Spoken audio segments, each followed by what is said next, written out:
जो last vlog से मैंने निकाल ली थी वक्तन फ़वक्तन, इसलिए कि भाई इनसे जो है ना हमने इन फ्यूचर अंडे लेने हैं। और ये देख रहे हो आप माशाल्लाह से, ये अच्छी खासी प्यारी हैं। अभी अंधेरे में आपको थोड़ी ब्राउनी लग रही हैं ये। और ये कुछ बड़ी मुर्गियाँ हैं जो लास्ट व्लॉग से मैंने निकाल ली थी वक्तन फ़वक्तन, इसलिए कि भाई इनसे जो है ना हमने इन फ्यूचर अंडे लेने हैं। और ये देख रहे हो आप माशाल्लाह से, ये अच्छी खासी प्यारी हैं। अभी अंधेरे में आपको थोड़ी, ये देखें,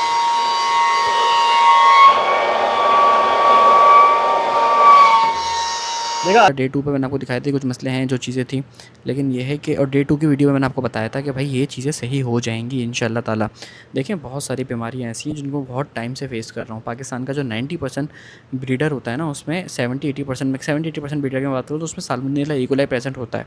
तो वो उस हिसाब से उसकी एफिकेसी लो हो जाएगी और उस हिसाब से उसकी एफिशिएंसी लो हो जाएगी। इसलिए ये नहीं कहते आपको कभी भी डॉक्टर कि आपने जो है दिन में एक दफ़ा की यानी कि हर 10 दिन बाद एक दफ़ा दवाई खानी है या 4 दिन बाद दवाई खानी है। अगर कोई एंटीबायोटिक है किसी स्पेसिफिक ट्रीटमेंट के लिए तो दिन में 5 दफ़ा खानी है। ऐसा नहीं है कि सुबह। अस्सलाम वालेकुम and welcome back to another episode. आज की दोस्तों उम्मीद करते हैं आप सब लोग खैरियत से होंगे, फिट होंगे, अपनी अपनी ज़िंदगी में मसरूफ़ होंगे। तो भाई सिचुएशन सारी ये है कि आज हमारे चूज़ों का अल्हम्दुलिल्लाह डे 4 थे, आई गेस, हाँ डे 4 थे। 2 ब्लॉग्स हो चुके हैं हमारे, आज डे 4 थे। और आज जो है हम इसकी टोटल मोटेलिटी चेक करेंगे और इंशाल्लाह कल की डेट में इसका कत्ता वत्ता भी उठा के यहाँ की सफाई वफाई एक तरफ कर देंगे। तो भाई अभी सिचुएशन सारी ये है कि माशाल्लाह से चूज़ा तो काफ़ी हद तक सही है। और अभी चेक करते हैं मोटेलिटी क्या हुई है, उसके बाद पानी वगैरह डालना है। पानी इनके पास ख़त्म हो गया, तो उसके बाद चीज़ें इंशाल्लाह डिटेल में डिस्कस करेंगे बैठ के और अच्छे से गाइड करेंगे। क्योंकि अभी सुबह का टाइम है, मैंने कहा सुबह से रिकॉर्ड करते हैं। आज हमारा जो कारकुन है वो मौजूद नहीं है, वो छुट्टी पर जाता है हफ्ते में एक दिन, तो वो छुट्टी पर है। तो इसलिए भी मैं जल्दी से दाना पानी निपटाए, उसके बाद चल के तो ना फिर बात करते हैं। तो ये है कि पहले इनका दाना पानी करें, उसके बाद फिर डिस्कस करेंगे चीज़ें क्या है, मोटेलिटी क्या है, किस हिसाब से है क्या। अच्छा जी भाई, क्या कहते हैं, सीन सारा ये है कि पहले तो भाई पानी डालना है और पानी में कुछ मेडिसिन मैंने डाल दी हैं। बाई चांस आप लोगों को दिखाई नहीं, उसका रीज़न सारा ये था कि वो वीडियो हल्की सी कट हो गई। लेकिन खैर यही है, आपके सामने रखी हुई ऑगमेंटिन, लाइजोविट और ट्राइफिल। मैंने कहा था हल्का सा आपको ज़रा बता दूंगा, वैसे दिखा भी दूंगा मेडिसिन को आपको वीडियो के अंदर इंशाल्लाह ताला, तो आप लोगों ने देख के बता भी देना। लेकिन माशाल्लाह से चूज़े की हेल्थ अल्हम्दुलिल्लाह कोई हिडन कोई ट्रीटमेंट नहीं है, वैसे ही ट्रीट किया जैसे आपको बताया। लेकिन माशाल्लाह से अल्हम्दुलिल्लाह से चूज़ा बहुत ज़्यादा बेहतर हो गया है। पानी एक तो मैंने बना के डाल दिया आपके सामने। और बाई चांस भाई हमने वीडियो एडिट करी, वो वीडियो रिकॉर्ड करी पर वो ही नहीं। ये होता है जब आप सिंगल बंदे से शुरू सारे काम करते हो ना। तो भाई लाइजोविट सिरप है, ये 2 बोतलों में यानी कि 20 लीटर में 1 बोतल डाली है। ऑगमेंटिन DS सिरप है, 20 लीटर में 1 बोतल डाली है। ट्राइफिल है, इसके 2 स्पून डालें 20 लीटर पानी के अंदर। अगले 4 से 5 दिन तक यही यूज़ करेंगे जब तक चलो 100% सही नहीं हो जाता। और जो देखो पानी पर कैसा टूट पड़ा है। अब सीन ये है कि भाई अब यहाँ पर वो करेंगे, क्या करना है, यहाँ पे मरे हुए चूज़े उठाते हैं और उसके बाद फिर बात। अच्छा जी भाई, क्या कहते हैं, दवाई वगैरह तो उठा के साइड पे कर देते हैं, पानी वगैरह रख दिया है और माशाल्लाह से कुछ मोटेलिटीज़ वगैरह क्लॉक करनी है। मैंने आपको असल में ये जो सारी वीडियोस दिखाने का रीज़न था ना आज की, वो दिखानी थी चूज़े की हेल्थ। और वो चीज़ आपको दिखानी थी कि डे 2 पे मैंने कहा था कि चूज़ा जो है उसमें कुछ ऐसे बातें वो इश्यूज़ हैं। और अल्हम्दुलिल्लाह डे 2 पे मैंने आपको दिखाए थे कुछ मसले हैं जो चीज़ें थी, लेकिन ये है कि और डे 2 की वीडियो में मैंने आपको बताया था कि भाई ये चीज़ें सही हो जाएंगी इंशाल्लाह ताला। देखें, बहुत सारी बीमारियां ऐसी हैं जिनको बहुत टाइम से फेस कर रहा हूँ। पाकिस्तान का जो 90% ब्रीडर होता है ना, उसमें 70-80% ब्रीडर की बात करूँ तो उसमें साल्मोनेला ईकोलाई प्रेजेंट होता है। तो जितनी मर्जी आप कोशिश कर लो, आपको हमेशा अलर्ट रहना पड़ता है। या तो वो अभी अपना सर उठाएगा या वो कुछ टाइम बाद सर उठाएगा। अगर आप जानना चाहते हो कि बीमारी सर किस तरह उठाती है, क्या वजूहत होती हैं, उस पर हम अलग से बात कर सकते हैं। लेकिन जो मैंने प्रिडिक्ट किया था ना, उस हिसाब से 100% सही निकला। और माशाल्लाह से जब मैंने कहा उस टाइम के ऊपर इश्यूज़ आना शुरू हो गए। तो भाई आज की मोटेलिटी आपको बताऊं तो 1 2 3 4 5 6 7 8 9 10 11 12 14 15 के करीब है, ठीक है। और ये पड़ी हुई मोटेलिटी अभी आपके सामने उठाई है, उठा के यहाँ पे रख दी अच्छे से, ठीक है। अब सिचुएशन क्या है भाई, माशाल्लाह से चूज़ा अल्हम्दुलिल्लाह, कल मैं कह रहा था कि 80-90% बेहतर है, आज 95% बेहतर है, बल्कि 98% बेहतर है। 2% चूज़ा ऐसा है जो ख़राब है। तो तकरीबन मोटेलिटी टोटल 320-330 के करीब होकर आज समझ में आ गई है। अगेन मोटेलिटी का पैटर्न रिपीट कर दूं, जो लोग पहली दफ़ा देख रहे हैं उनके लिए आसानी हो जाएगी।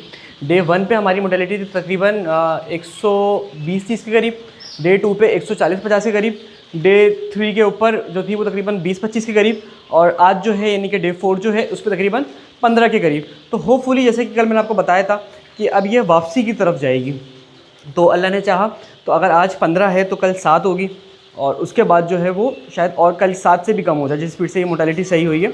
रीज़न क्या था कि भाई उसमें अभी सही वैल्यू के अंदर इस टाइम पे पानी जा रहा है, किसका, यानी कि दवाई जा रही है सही तरीके से। अच्छा, आप में से बहुत सारे लोग गलती ये करते हैं कि दवाई जो है ना वो दिन में 12 घंटे देते हैं, दिन में 8 घंटे देते हैं, दिन में 20 घंटे देते हैं। अगर डॉक्टर ने रेकमेंड नहीं किया, आप खुद ये कर रहे हो तो गलत कर रहे हो आप। डॉक्टर ने रेकमेंड किया तो ऐसा पता कोई ना कोई रीज़न होगा, लेकिन अगर मैं आपको जनरली बताऊँ तो हर मेडिसिन की एक कंसंट्रेशन बॉडी में रिक्वायर्ड होती है किसी भी बैक्टीरिया को किल करने के लिए, ठीक है। फॉर एग्जाम्पल अब वो पानी पी रहा है ना रूटीन में, उसके ब्लड के अंदर वो कंसंट्रेशन मेडिसिन की मौजूद है, जिससे वो ट्रीट होने की तरफ जा रहा है, वो बैक्टीरिया या जो भी सेल वॉल की तरफ जो भी आगे का प्रोसेस है वो आगे कंटिन्यू है। अब मैं कितना रिपीट करूँगा डिटेल में मुनासिब नहीं हो जाएगा, वीडियो ज़्यादा कुछ टेक्निकल अजीब सी हो जाएगी। तो समझ लें कि अब वो उसकी, आपको जनरल लेम मैन के तौर पर समझा रहा हूँ मैं, उसकी बॉडी को उतनी कंसंट्रेशन चाहिए उस बैक्टीरियाज को किल करने के लिए, ठीक है। अब आपने सादा पानी दे दिया, अब वो जो कंसंट्रेशन थी फॉर एग्जाम्पल पहले वो 70 थी, 100 थी, अब वो सादा पानी की वजह से वो ब्लड के अंदर 50% बाकी रह गई, तो वो उस हिसाब से उसकी एफिकेसी लो हो जाएगी और उस हिसाब से उसकी एफिशिएंसी लो हो जाएगी। इसलिए ये नहीं कहते आपको कभी भी डॉक्टर कि आपने जो है दिन में एक दफ़ा ये यानी कि हर 10 दिन बाद एक दफ़ा दवाई खानी है या 4 दिन बाद दवाई खानी है। अगर कोई एंटीबायोटिक है किसी स्पेसिफिक ट्रीटमेंट के लिए तो दिन में 5 दफ़ा खानी है। ऐसा नहीं है कि सुबह के टाइम उठ के आप 5 गोलियाँ खा लो, नहीं, आपने 5 दफ़ा खानी है या 4 दफ़ा या 3 दफ़ा खानी है। इस तरीके से एक पैटर्न होता है, तो आपने उस चीज़ को फॉलो करना होता है ताकि आपका ब्लड जो है वो ट्रीटमेंट की तरफ जाए। तो ये कुछ ऐसी इंपॉर्टेंट चीज़ें ना जो यार वक्त के साथ साथ आपको हम समझाते हैं, इसलिए कि भाई आप लोग जो हैं जाहिर सी बात है हमारी वीडियो इसलिए देखते हैं कि आपको किस तरह का कंटेंट चाहिए जहाँ पे आप सीख सकें अपने लिए, अपने जो फ्यूचर फार्मिंग आप कर रहे हैं उसके लिए, और आपको बेहतर तरीके से आइडिया हो सके। खैर हमारा जो ये हॉस्पिटल हमने बनाया हुआ था बीमार चूज़ों के लिए, इसको भी हम खोल देते हैं। उसका रीज़न ये है कि जितने भी चूज़े ऐसे थे वो भी अल्लाह का शुक्र है काफ़ी हद तक बेहतर हो गए और भाग रहे हैं, दौड़ लें, तो इस हॉस्पिटल के अंदर भी कुछ नहीं बचा हुआ, तो इसको भी निकाल देंगे और जो चीज़ें ओवरऑल चल रही हैं वो भी अल्लाह का शुक्र है बेहतर है। अब गत्ता चेंज करना है वो आज नहीं कल करना है। उसका रीज़न सारा ये है कि यार मैं थोड़ा सा फंसा हूँ, इसलिए आज नहीं एक आध दिन में करेंगे। मैंने 1-2 दिन के अंदर निकलना है, कहाँ निकलना है वो डिटेल हम आपको बाद में देंगे, तो बल्कि जब तक ये व्लॉग आएगा शायद हम पहुँच भी जाएँ। तो ये वाली सिचुएशन है, तो इसलिए फ़िलहाल जो है वो अगेन फार्मिंग से रिलेटेड ही है। और जैसे कि पहले आप लोगों ने देखा था कि हम 5 लाख मुर्गियों वाले फार्म पे गए थे, इस दफ़ा हम अल्लाह ने चाहा तो और बड़े फार्म की तरफ जा रहे हैं। तो अल्लाह खैर करे, चीज़ें बेहतर रहे, मैनेज रहें, अल्लाह आपको लिए भी, आप लोगों को भी जिनको घूमने का शौक़ है उनके लिए भी आसानी रहे।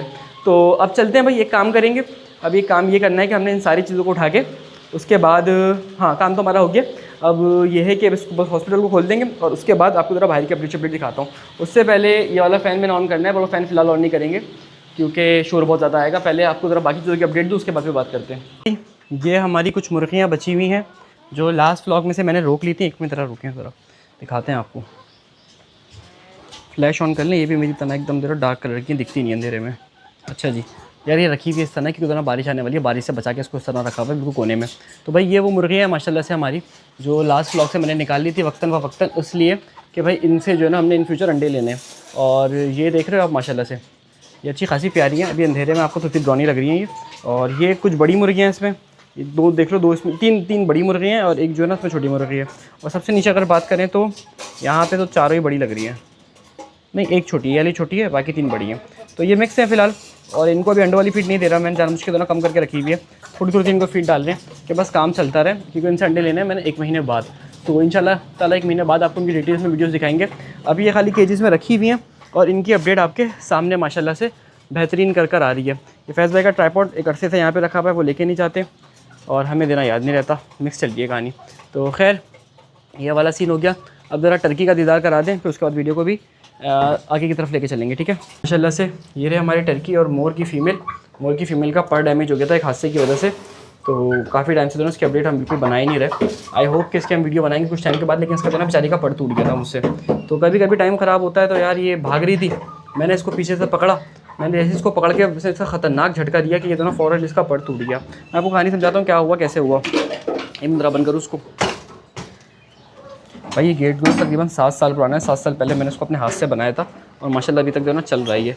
बस थोड़ा सा बाहर आ गया और कुछ नहीं हुआ। खैर तो भाई सिचुएशन सारी ये है कि ये वाला जो है ना हिसाब किताब टर्की का, वो ये है कि यहाँ से मोर उड़ा और उड़ के वहाँ पर बैठ गया ऊपर की तरफ, ठीक है, वहाँ पे ऊपर बैठ गया। अब वहाँ से मैंने उसका पर पकड़ा ना उसको भागने के लिए, क्योंकि इससे पहले ही उड़ के वो 3 धड़ दूर चला गया था। बड़ी मुश्किल से रात को मिला, तकरीबन 4-5 घंटे बाद जाके मिला। तो अब ये मेरे हत्थे चढ़ा तो मैंने उसको फ़ौरन से पकड़ा। जब पकड़ा ना इसको मैंने पट से, तो उसने ऐसा झटका दिया कि इस बावले का खुद ही पर निकल गया।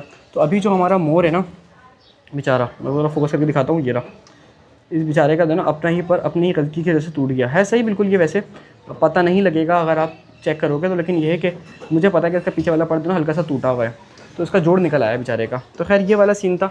और अब एक काम करते हैं भाई, हम क्या करेंगे, अब हम ज़रा ये अपना एग्जॉस्ट फैन भी ऑन कर देंगे और इस वीडियो को यहीं पर ही एंड कर देंगे। उसका रीज़न सारा ये है कि भाई आज स्पेसिफिकली मैंने इसके ऊपर डिटेल ब्लॉग बनाना था, आपको चीज़ें दिखानी थी, आपको अपडेट देनी थी, चूज़े की कंडीशंस बतानी थी। और हर वो हेटर जिसको पता ही नहीं होता कि भाई उसने हेट तो कर दिया, लेकिन सामने वाले को यानी कि सिर्फ और सिर्फ ज़रा तफरी लेने के लिए। देखिए मैं आपको एक बात बताऊँ, जनरल बात ये है कि भाई आप में से बहुत अच्छे लोग मेरी वीडियोस देखते हैं। मैं कह सकता हूँ 70-80% लोग अच्छे हैं, लेकिन जो 20-30% है ना साले नीच किस्म के, खैर नीच भी नहीं कहना चाहिए, अच्छे लोग हैं, टाइम निकाल के हमारी वीडियो देखते हैं, हमें अच्छी बात नहीं है। लेकिन मैं जनरल बताऊँ ना, जो क्रिटिज़म करते हैं सिर्फ हेट करने वाला, जलाने वाला, खून खुलाने वाला, तो उनके लिए कि भाई काम करोगे ना तो पता लगेगा। जब काम नहीं करोगे ना, खाली बैठ के सिर्फ टाइम पास करते रहोगे ना, तो मुंह गंदा होगा ना कुछ होगा, और ना हाथ गंदे होंगे। तो आपने भाई काम करना है, काम करोगे इंशाल्लाह तो कुछ अच्छा निकल कर आएगा, कुछ चीज़ें बनेंगी, कुछ एक एम्पायर बनेगी। और सिर्फ बैठ के आप कोने पे 6 चूज़े पाल के मुझे सुनाते रहोगे तो उससे कोई फर्क नहीं पड़ेगा। खैर मेरी वीडियो का मकसद मैं आपको हर दफ़ा क्लियर कर रहा हूँ कि भाई उन लोगों के लिए नहीं है, आप लोगों के लिए जो लोग वाकई में सीखना चाह रहे हैं, समझना चाह रहे हैं और चीज़ों को बेहतर तरीके से लेके जाना चाह रहे हैं। तो ये सारा हिसाब किताब हो गया। और उसके अलावा ये है कि इस फ़ैन को ज़रा ऑन करते हैं, उससे पहले भाई वीडियो को हम एक बार एंड कर देते हैं। आई होप कि वीडियो आपको अच्छी लगी। वीडियो अच्छी लगी तो वीडियो को लाइक करेगा। साथ में अगर उससे फार्मिंग सीखना चाहता है तो फार्मिंग का कोर्स भी बाय कर सकता है, जिसकी फीस है 2500 रुपीज़। कोर्स की मज़ीद डिटेल के लिए आप मुझसे व्हाट्सएप पे कांटेक्ट कर सकते हैं, नंबर आपको मेरा स्क्रीन पे गिवन है। मिलते हैं अगले एपिसोड में, अपना ख्याल रखेगा, अल्लाह हाफिज़। अच्छा, कोर्स उनके लिए अच्छा है जो लोग फार्मिंग कर रहे हैं या करना चाह रहे हैं, क्योंकि मुझे फार्मिंग करते हुए तकरीबन 7 साल हो गए। जो मेरी डिग्री है ना स्पेसिफिकली पोल्ट्री साइंस की है, तो 4 साल का एक्सपीरियंस वहाँ का हो गया। उसके अलावा मल्टीपल कमर्शियल फार्म्स का हमारा एक्सपीरियंस है फार्मिंग का, तो वहाँ से भी आपको अच्छी खासी गाइडलाइन मिल सकती है कि ऐसे पता एक्सपीरियंस अच्छा खासा है। तो बस यही था आपकी वीडियो के लिए। अब ये है कि तरह इसको ऑन करते हैं फ़ैन को, फिर आपको उसकी अपडेट देते हैं। ऑन कर दिया भाई, अब ये फ़ैन आराम से ऑन होता है। अब इसकी आवाज़ सुनेगा, जेट फ़ैन बोलता है इसको ना मेरा एक दोस्त, ये जेट की तरह आवाज़ बनाता है। और इसकी थ्रो दिखाता हूँ मैं आपको, ज़रा रुकें, इससे पहले भी एक दफ़ा दिखाई है, आज आपको फिर दिखाते हैं।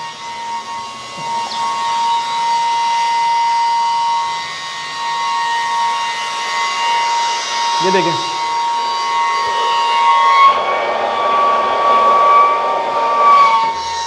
देखा अंदाज़ा हुआ। अभी देखें,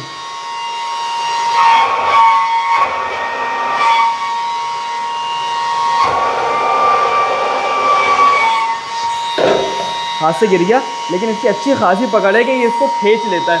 और लिटरली अगर मैं हाथ करीब करूँ तो हाथ के अंदर की तरफ खींचता बड़ी जोर से लगता है हाथ पे ये। तो भाई एक फ़ैन जो है ना पूरी जगह को एग्जॉस्ट फैन करने के लिए अच्छा है, स्मेल निकालता रहता है। अभी घर हमारा सोलर पर है तो इसलिए मुझे टेंशन नहीं है, कोई वो बने हिसाब किताब, क्योंकि इस टाइम पे पूरा घर सोलर पर होता है।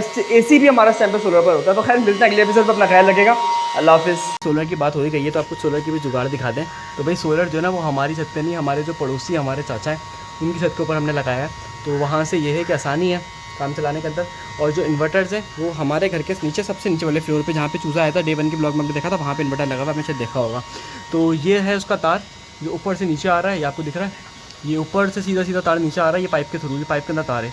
और नीचे जाके फिर इन्वर्टर के अंदर बैटरी से कनेक्ट हुआ हुआ है, क्योंकि हमारी जो ये वाली छत है ना ये बहुत छोटी है, तो इसलिए फ़िलहाल काम को चलाने के लिए हमने बराबर वालों के घर के ऊपर फ़िलहाल सोलर लगाया हुआ है। तो चले वीडियो को एंड करते हैं, फिर मिलते हैं इंशाल्लाह अगली वीडियो में बात करते हैं।